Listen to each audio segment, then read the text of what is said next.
আসসালামু আলাইকুম dear student, আমি মোশাররফ মিল্টন। অনেক দিন পর চলে আসলাম আপনাদের সামনে একটা ক্লাস নিয়ে। আজকে আমরা যে টপিকটা পড়ব এটা হলো বাফার দ্রবণ। আর আজকের টপিকটা তুমি পড়লে তোমার বন্ধুদের সাথেও অবশ্যই শেয়ার করবা। আর আজকের ক্লাসটা আমি শুরু করে দেই। আজকে হলো আমাদের টপিক বাফার দ্রবণ, যেটা রসায়ন প্রথম পত্রের চতুর্থ অধ্যায় অর্থাৎ রাসায়নিক পরিবর্তনের শেষের দিকে আছে। এবং আজকের টপিকটা যদি তুমি পড়ো, সেখান থেকে তুমি অ্যাডমিশনেও কমন পাবা। যারা অ্যাডমিশন পরীক্ষা দিচ্ছ এরকম যারা আছো তারাও দেখতে পারো, এবং যারা একাডেমিক আছো একাডেমিকে অবশ্যই এই যে আমাদের বাফার দ্রবণ এইটা এর যে রিলেটেড ম্যাথগুলো গয়ের মধ্যে আসে এবং ঘয়ের মধ্যে এইটার ব্যাখ্যাটা চায়। তো আমি আজকে থিওরি ক্লাসটা দিচ্ছি, পরবর্তীতে এইটার উপর আবার এমসিকিউ অথবা সিকিউ সলভ করাবো। তো আজকের এই থিওরি ক্লাসটা দেখলে তুমি এই যে বোর্ড প্রশ্নগুলো সহ বিভিন্ন অ্যাডমিশনের যে প্রশ্নগুলো আছে এই জাতীয় প্রশ্নগুলো তুমি আজকে ক্লাসে দেখলেই তুমি সব কিছু সমাধান করতে পারবা। তো আমরা আজকে শুরু করি যে বাফার দ্রবণ জিনিসটা কি। তাহলে আমরা একটু উদাহরণের মধ্যেই যাব ডিরেক্ট, তাহলে আমাদের বুঝতে সুবিধা হবে। যে আমরা এইটা একটা পাত্র নিলাম, এই পাত্রর ভেতরে দ্রবণ আছে। আমরা এটা দ্রবণ জানি না যে এখানে অ্যাসিডও থাকতে পারে অথবা ক্ষারও থাকতে পারে। তার মানে এই যে এ পাত্রের একটা দ্রবণ নিলাম, এই দ্রবণের সামান্য পরিমাণ যদি আমরা H+ মানে অ্যাসিড যোগ করি অথবা সামান্য পরিমাণ হাইড্রোক্সিল মানে ক্ষারক যোগ করি, ক্ষারক অথবা যদি কি করি অ্যাসিড যোগ করি, এই যাই যোগ করি আমাদের এই যে দ্রবণের পিএইচ এর মানটা আছে এইটাকে অপরিবর্তিত রাখবে। অপরিবর্তিত রাখে। তো এই যে অপরিবর্তিত রাখার কৌশল, কারণ তুমি অ্যাসিড যোগ করতেছো, অ্যাসিডের পরিমাণ বাড়তেছে মানে অম্লীয় হবার কথা, অথবা ওইস যোগ করতেছো ক্ষারের পরিমাণ বাড়বে যেখানে ক্ষারীয় হওয়ার কথা। সুতরাং এই দ্রবণে সেটা না হয়ে অর্থাৎ অ্যাসিড ক্ষার একটাও না হয়ে দ্রবণের পিএইচ এর মানটা কেমনে সেটা স্থির রাখে, এই কৌশলটা যে ব্যাখ্যা করব আমরা বাফার দ্রবণের মাধ্যমে। তো বাফার দ্রবণ আমরা লিখে ফেলি।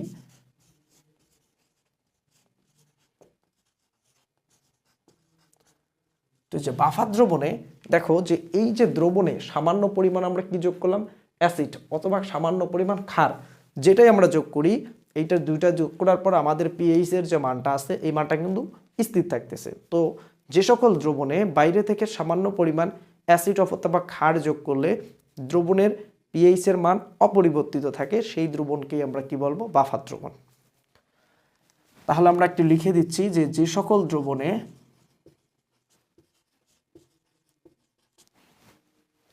সামান্য পরিমাণে অ্যাসিড যোগ করলে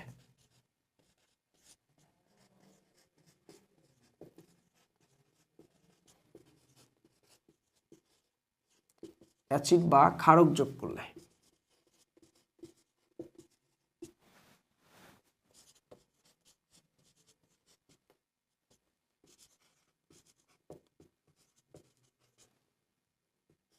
দ্রবণের পিএইচ মান স্থির থাকে।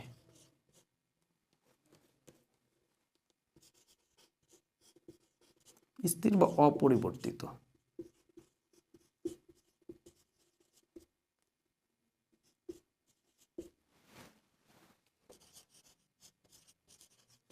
তাকে বাফার দ্রবণ বলে।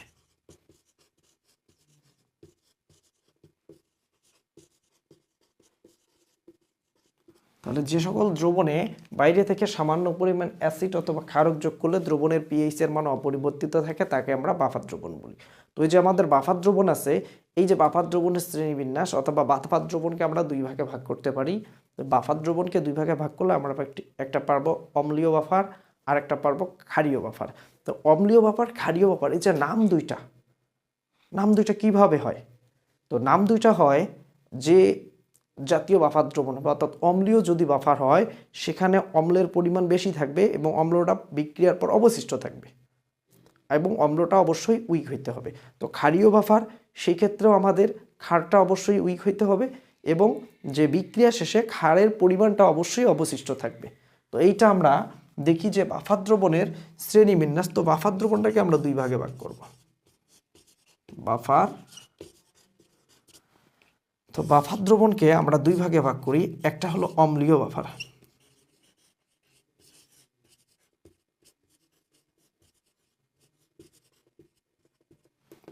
আরেকটা বাফার দ্রবণকে আমরা বলি ক্ষারীয় বাফার।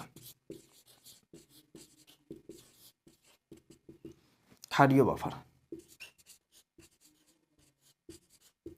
তো অম্লীয় বাফার আমাদের মনে রাখতে হবে যে এই যে অম্লীয় বাফার দ্রবণ প্রস্তুত করব, তো অম্লীয় বাফারটা কিভাবে আসে। তো আমাদের অম্লীয় বাফার দ্রবণটা প্রস্তুত করতে গেলে অম্লীয় বাফার দ্রবণটাকে আমরা কিভাবে নিয়ে আসতে পারি, এইটার জন্য আমি একটা জেনারেল ফরম্যাট লিখে দেই।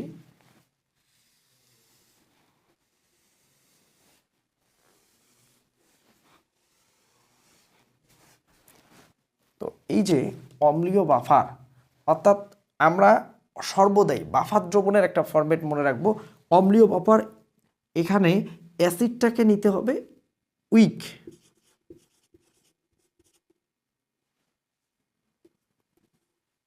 আমি এখানে লিখে দেই যে উইক অ্যাসিড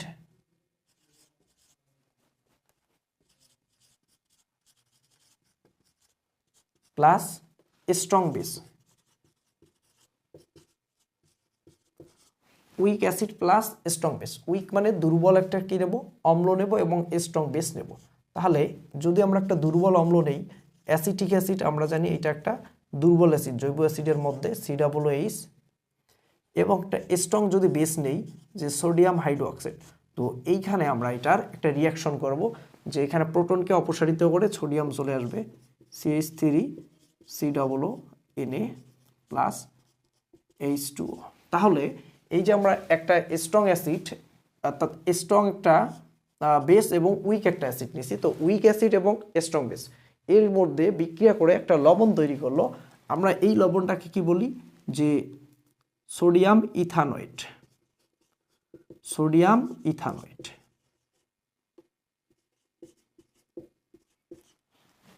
সোডিয়াম ইথানয়েট, এই যে লবণটা তৈরি হলো, এই লবণের মধ্যে আমাদের মনে রাখতে হবে এইটা যেহেতু একটা কি স্ট্রং বেস, স্ট্রং বেস জলীয় দ্রবণে সম্পূর্ণ রূপে বিয়োজিত হয়। যদি আমরা এই যে এইটার পরিমাণ ধরলাম এখানে 6 মোল, এবং আমাদের যে অ্যাসিডটা ছিল, অ্যাসিডের পরিমাণ অবশ্যই বেশি হইতে হবে, তো এখানে ধরলাম অ্যাসিডের পরিমাণ 10 মোল। তো এরা যখন বিক্রিয়া করবে, প্রাথমিক অবস্থায় এটা যখন বিক্রিয়া করবে তখন তৈরি হচ্ছে যে সোডিয়াম ইথানয়েট। তো এখানে এই যে জলীয় দ্রবণে যেটা স্ট্রং থাকে, সেটা অ্যাসিড হোক অথবা ক্ষারক, সেটা সম্পূর্ণরূপে বিয়োজিত হয়। তাহলে এই যে 6 থেকে 6 মোল এটা বিয়োজিত হয়ে গেলে 0 মোল তোমার সোডিয়াম হাইড্রোক্সাইড আছে, এবং যত পরিমাণ স্ট্রং অ্যাসিড অথবা ক্ষার এইটা যত পরিমাণ বিয়োজিত হবে, ঠিক সেম পরিমাণ লবণ তৈরি করবে। তো এই যে এখানে লবণ, এখানে 6 মোল যেহেতু বিয়োজিত হয়ে গেছে, এখানে 6 মোল লবণ তৈরি হবে, এবং এইখান থেকে 10 মোল ছিল, এরা বিক্রিয়ায় যেহেতু 6 মোল উৎপাদ হয়ে গেছে, তার মানে এইটাও 6 মোল কমে গেছে, এইটা হলো আমাদের 4 মোল অ্যাসিড আছে। তো এই যে দ্রবণের মধ্যে অবশিষ্ট আছে কোনটা, এখানে অ্যাসিড আছে, এবং যেহেতু দ্রবণে অবশিষ্ট পরিমাণটা অম্ল, এবং সেটা একটা উইক অম্ল, যার কারণে ওই দ্রবণের নামকরণ করা হয়েছে যে অম্লীয় বাফার দ্রবণ, কারণ দ্রবণে তো অবশিষ্ট আছে অ্যাসিড। তো এরকম যদি আমরা অম্লীয় বাফার দ্রবণের একটা উদাহরণ লিখি, যে অম্লীয় বাফার দ্রবণে আমরা এক্সাম্পলে চলে আসতে পারি, যে এখানে অ্যাসিড অবশিষ্ট আছে কি CH3COOH, এবং এই অ্যাসিডের লবণ, তাহলে এই অ্যাসিড থেকে লবণে কনভার্ট হয়ে গেছে যে CH3COONA। এইটা একটা আমাদের অম্লীয় বাফার দ্রবণ, যে অ্যাসিড নিলাম ওই অ্যাসিডের লবণটা অবশিষ্ট আছে। এবং যদি দেখি ওই অ্যাসিডটা হয় অন্য কোনো অ্যাসিড হয়, সেখানে আমরা N=VS যে ফর্মুলার আছে, মোল সংখ্যা বের করব, মোল সংখ্যা বের করে দেখব অবশ্যই যদি অ্যাসিড থাকে ওটা অম্লীয় বাফার দ্রবণ, আর যদি দ্রবণে অবশিষ্ট ক্ষার থাকে সেটা হলো ক্ষারীয় বাফার দ্রবণ। তো আমরা এখন দেখব যে ক্ষারীয় বাফার দ্রবণটা কি। এক্সাম্পলটাকে আমরা যদি এটা এতটুকু বুঝতে পারছি, তাহলে এইবার দেখেন, যেহেতু দ্রবণটা ক্ষারীয় বাফার দ্রবণ, তাহলে আমাদের ক্ষারটা হইতে হবে উইক, সেটার হিসেবে নাম হয়, যেহেতু এটা ক্ষারীয় বাফার দ্রবণ, উইক ক্ষার নিতে হবে, উইক বেস, এবং এর সাথে স্ট্রং অ্যাসিডের বিক্রিয়া নিতে হবে, স্ট্রং অ্যাসিড। তো এই দুটা যদি আমরা দেখি যে উইক বেস, আমরা যদি এই দুটার বিক্রিয়া করি, যেমন আমাদের যে অ্যামোনিয়াম হাইড্রোক্সাইড, এটা একটা উইক বেস, এর সাথে যদি আমরা স্ট্রং একটা অ্যাসিডের বিক্রিয়া করি HCl, এই দুইটা বিক্রিয়া কি তৈরি করবে, ওইসটাকে রিপ্লেক্স করে দিয়ে ক্লোরিন চলে আসবে, তাহলে অ্যামোনিয়াম ক্লোরাইড একটা লবণ পাবো এবং এই দুইটা যুক্ত হয়ে তৈরি করবে H2O পানি। তো এইটার মধ্যে আমাদের যেটা স্ট্রং, এইটার পরিমাণ ধরলাম আমরা যে এইটা আছে এখানে কত মোল, 4 মোল 4 মোল, এবং আমাদের এইটা আছে 6 মোল, ধরে নিলাম একটা মান। তো এইখানে কোনটা সম্পূর্ণ বিয়োজিত হবে, যেটা স্ট্রং সেটাও সম্পূর্ণরূপে বিয়োজিত হয়, তাহলে এইটা বিয়োজন হবে 4 আছে, 4 থেকে 4 সম্পূর্ণ বিয়োজিত হয়ে গেল, তার মানে এখানে 0 মোল সোডিয়াম হাইড্রোক্সাইড, যতটুকু বিয়োজন হবে ঠিক উৎপাদে ততটুক তৈরি হবে, 4 মোল মানে এই লবণটা তৈরি হয়েছে, 4 মোল লবণটা তৈরি হয়েছে, এবং এখানে 6 মোল থেকে কমে গেছে ওই 4 মোল যে পরিমাণ তৈরি হয়েছে, তার মানে এখানে আমরা পাচ্ছি 2 মোল অ্যামোনিয়াম হাইড্রোক্সাইড। তো এই যে দ্রবণের মধ্যে যেহেতু একটা দেখো যে তীব্র অম্ল একটা দুর্বল ক্ষারকে বিক্রিয়ার মধ্যে অবশিষ্ট রাখতেছে, সেহেতু এই দ্রবণের নাম হচ্ছে ক্ষারীয় বাফার। তো ক্ষারীয় বাফারের যদি আমরা একটা এক্সাম্পল দেখি, আমরা যে ক্ষার নিলাম, যে অ্যামোনিয়াম এখানে অবশিষ্ট থাকলো অ্যামোনিয়াম হাইড্রোক্সাইড, এবং এই ক্ষার বিক্রিয়া করে কোন লবণটা তৈরি করছে, এই ক্ষার বিক্রিয়া করে কিন্তু এই যে অ্যামোনিয়াম ক্লোরাইড একটা লবণ তৈরি করছে। তো এই যে অ্যামোনিয়াম ক্লোরাইড, এইটা একটা অ্যাকচুয়ালি আমাদের ক্ষারীয় বাফার দ্রবণের উদাহরণ। তো এইটা একটা ক্ষারীয় বাফার দ্রবণ, এইটা হলো আমাদের অম্লীয় বাফার দ্রবণ। তো এই পর্যন্ত আমরা কিন্তু বাফার দ্রবণ এবং বাফার দ্রবণের ক্লাসিফিকেশন এইটা ডেফিনেটলি আমরা ক্লিয়ার বুঝতে পারছি যে সকল দ্রবণে বাইরে থেকে সামান্য অ্যাসিড অথবা ক্ষার যোগ করলে দ্রবণের পিএইচ স্থির থাকে, এইটাকে আমরা বলছিলাম বাফার দ্রবণ। আর বাফার দ্রবণ দুই প্রকার, অম্লীয় বাফার, ক্ষারীয় বাফার। অম্লীয় বাফার হবে কখন, যখন অম্লটা দুর্বল হবে এবং অম্লটা অবশিষ্ট থাকবে। ক্ষারীয় বাফার কখন হবে, যখন ক্ষারটা দুর্বল হবে এবং ক্ষারটা অবশিষ্ট থাকবে। তো এইটা আমাদের কিভাবে পিএইচ এর মান স্থির রাখে সেটা কিন্তু আমরা এখন একটু ব্যাখ্যায় চলে যাব। তো ক্রিয়া কৌশল হিসেবে আমি এটা দেখাবো যে অম্লীয় বাফার দ্রবণের ক্রিয়া কৌশল।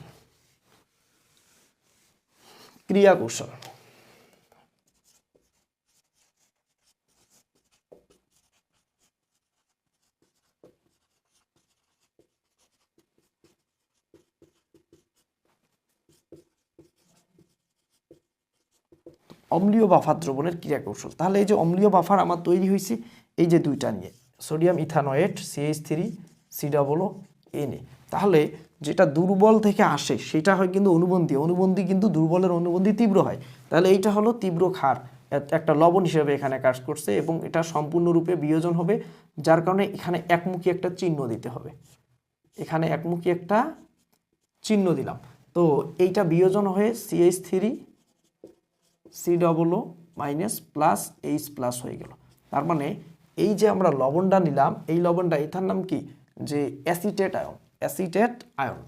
তাহলে অ্যাসিটেট আয়ন, আরেকটা থাকলো CH3 acetic acid COOH।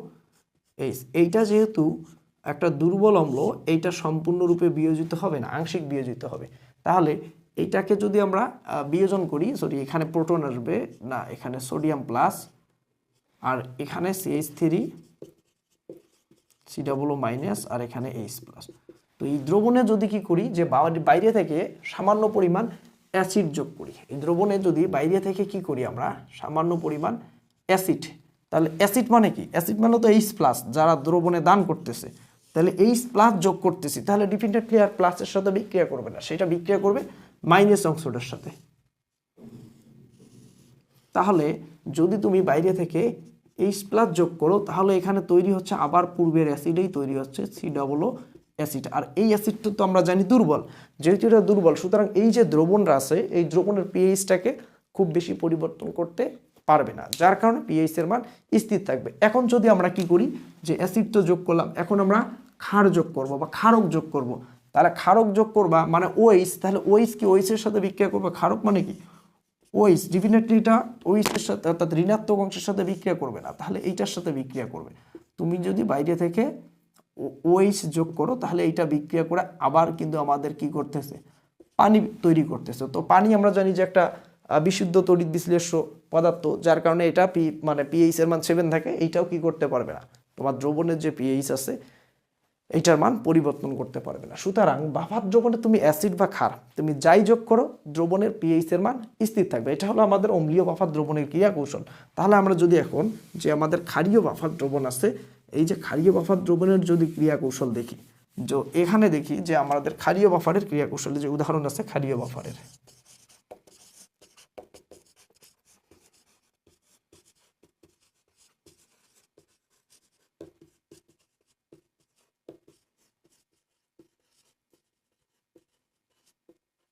ক্ষারীয় buffer দ্রবণে আছে আমাদের ক্ষার আছে কি অ্যামোনিয়াম হাইড্রোক্সাইড। আচ্ছা আমি আগে লবণটা দেই, যেহেতু এটা তীব্র আছে, এখানেও আগে তীব্র নিছি তাহলে বুঝতে ভালো হবে। অ্যামোনিয়াম ক্লোরাইড, তাহলে এইটা সম্পূর্ণরূপে বিয়োজিত হবে, কারণ দুর্বল ক্ষারের লবণ হবে তীব্র, তাহলে এইটা বিয়োজন হয়ে যাবে অ্যামোনিয়াম ক্লোরাইড এবং অ্যামোনিয়াম এবং ক্লোরাইড।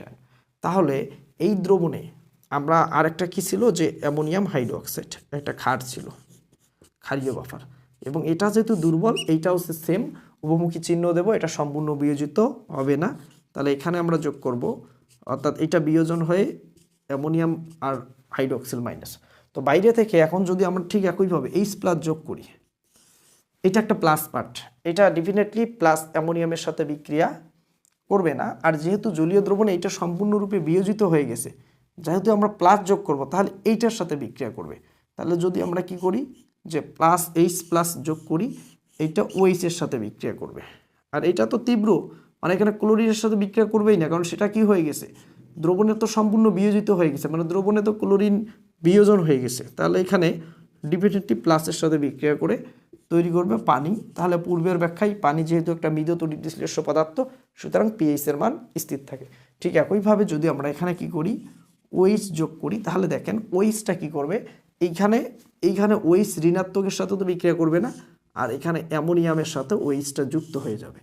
তো এখানে যদি ওএইচটা আমরা যুক্ত করি, এইটার সাথে যুক্ত হয়ে কি হয়ে গেছে অ্যামোনিয়াম হাইড্রোক্সাইড, যেটা তোমার পূর্বেই আমরা পাইছি যে দ্রবণের একটা এটা হলো মৃদ ক্ষারক, এই জন্য দ্রবণের পিএইচ এর মান পরিবর্তন করতে পারবে না। তো সুতরাং আমরা এখান থেকে বাফার দ্রবণের ক্রিয়া কৌশলটাকে ডিটেলস আলোচনা করছি, যেভাবেই প্রশ্ন আসুক সামান্য পরিমাণ অ্যাসিড অথবা ক্ষার যোগ করলে পিএইচ এর মান স্থির থাকে কেন, আশা করি এটা আমরা লিখতে পারবো। তো আজকের ক্লাস এই পর্যন্তই, দেখা হবে ইনশাল্লাহ পরবর্তী ক্লাসে। আসসালামু আলাইকুম।